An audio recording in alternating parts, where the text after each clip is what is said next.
Hello, everybody. Audience, say hello. Hello! We're here to tell you the famous story of Sleeping Beauty. More like Sleeping Average. I'm Fauna. I'm Flora. Merryweather is Merryweather. Once upon a time, a sort of attractive and mildly athletic prince. Below average, really. A 6 at best. Cursed as a child by an evil wizard. Wizard not evil, it's just unpleasant to speak with. Who's telling this story? We are, as a collective. Enough, let me do it. The handsome prince, cursed as a child by an evil wizard, was doomed to prick his finger on a spinning wheel. Blah, blah, blah. You can't tell a story with blah, blah, blah. Fine. He was doomed to prick his finger on a spinning wheel on his 16th birthday, and thusly fall into a deep, deep sleep, only to be awakened by true love's kiss. And so, At age 16, just as the prophecy had said, he pricked his finger on the sewing wheel. and fell into a deep, deep sleep. Tell the part about dragon. Oh, yeah. The prince was stolen away by the evil wizard who had cursed him and locked in his castle. The wizard used his magic to turn himself into a dragon, preventing anyone from getting inside to save him. Why wizard do that? Merryweather, sometimes bad people do bad things. Makes sense. Now Merryweather believe we have enough exposition. On to story. My turn. In a distant land, there was a princess. Much better looking than Prince. Irrelevant. This princess was constantly suppressed by the societal ideal of feminine beauty during this time period, What? to the extent where she was not even able to wear pants. The inhumanity. The princess was not expected to do much other than get married and look pretty, despite whatever ambitions she possessed. So, what was it she wanted to do? She specialized in military tactics and quantum physics. Merryweather majored in molecular gastronomy. Nobody cares, Merryweather.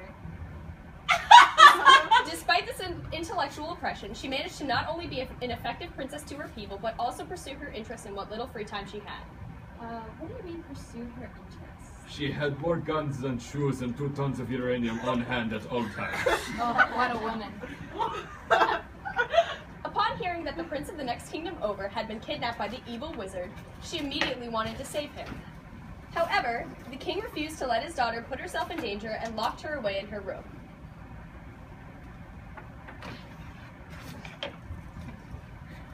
That's it? That's the end. Merryweather disagreed. Merryweather will take over story narration now. Oh, great.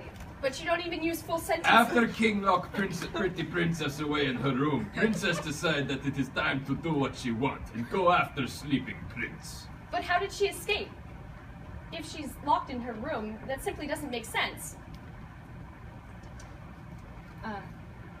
Yeah, if she's locked in her room, then... Once princess escaped, she began long journey across mountains and rivers and fields. But she's wearing glass slippers. Not to mention a large ball gown. Did she bring anything? Sensible shoes and backpack full of hope. Hope? Clean canteen and a sweater. And this journey took how long?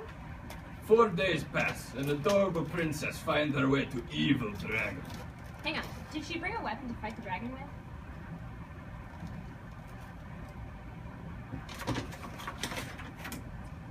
This is princess's story. Princess does not need weapon at all to fight.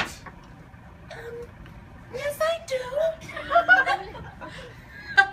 Quiet, you're not allowed to speak. We're narrating. Princess take down dragon with bare hands. Really? Really.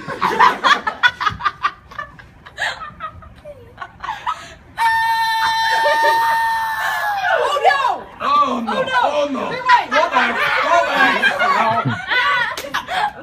back! Go back! Go back! We're trying.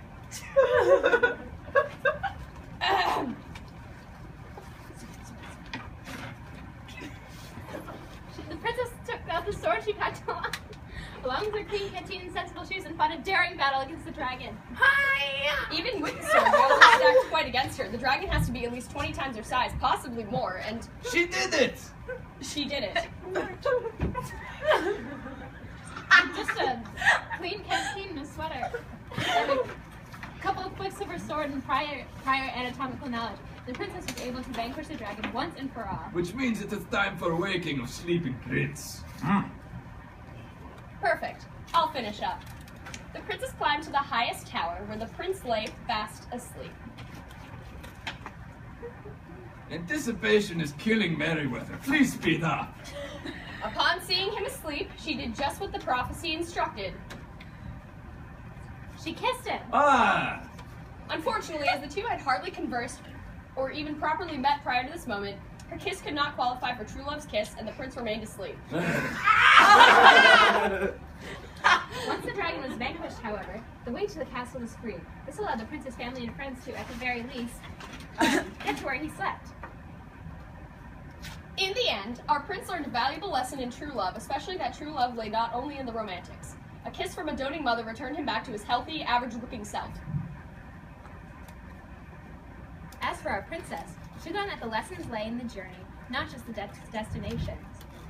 She was returned to her kingdom where her parents, now aware of her true power, let her study military tactics and quantum physics to her heart's content. Merryweather continues study of molecular gastronomy and is still best looking in group of fairies. Best looking? I don't think... Oh, enough, you two. Ahem. The The end.